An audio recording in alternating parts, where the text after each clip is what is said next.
আচ্ছা, আরেকটা যে আইন যেটা আপনার নীতিগতভাবে অনুমোদন হয়েছে সেটা হচ্ছে দুদক অর্ডিন্যান্স। হ্যাঁ, সেখানে কিছু কিছু বিধান করা হয়েছে, পুরাটা আমি বলতে পারবো না, আপনাদের সময় লাগবে অনেক।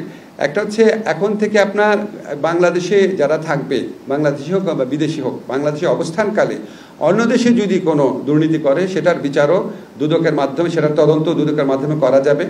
আর ওইখানে জ্ঞাত আয়ের সংজ্ঞাতে বলা আছে, জ্ঞাত আয় মানে বৈধ আয়। জ্ঞাত আয় মানে আপনার মানে জ্ঞাত অবৈধ আয় না, বৈধ আয়, এগুলো ক্লিয়ার করা হয়েছে।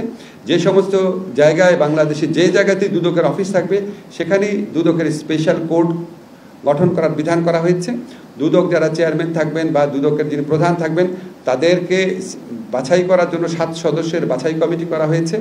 সুপ্রিম কোর্টের আপিলেট ডিভিশনের একজন বিচারকের নেতৃত্বেটা হবে এবং ওনারা গণবিজ্ঞপ্তির মাধ্যমে প্রার্থী বাছাই করবে। তাছাড়া ওনারা নিজেরাও প্রার্থী বাছাই করবে নিজের বিবেচনায়। সাক্ষাৎকার নেওয়া হবে প্রত্যেক যারা কমিশনার হতে চান বা আগ্রহ আছে। কমিশনের যে কার্যাবলী দুদকের, সেটা কার্যাবলী বাড়ানো হয়েছে, ক্ষমতা বাড়ানো হয়েছে, এজাহার দায়ের তদন্ত অনুসন্ধানের ক্ষমতা বাড়ানো হয়েছে। এবং আমাদের আজকে আলোচনায় বলা হয়েছে সবই ঠিক আছে, কিন্তু দুদকের অভ্যন্তরীণ জবাবদিহিতাও প্রয়োজন রয়েছে। দুদকের কাজ দুর্নীতি দমন করা, কিন্তু দুদকের অনেকের বিরুদ্ধে দুর্নীতির অভিযোগ রয়েছে। তো এইটা আমরা খুব সিরিয়াসলি নিয়েছি এবং বলেছি যে আজকে আমরা এটা নীতিগতভাবে অনুমোদন করলাম। আইনটা চূড়ান্ত করার আগে দুদকের যে অভ্যন্তরীণ জবাবদিহিতার মেকানিজম সেটাকে আরও অনেক স্ট্রং করতে হবে।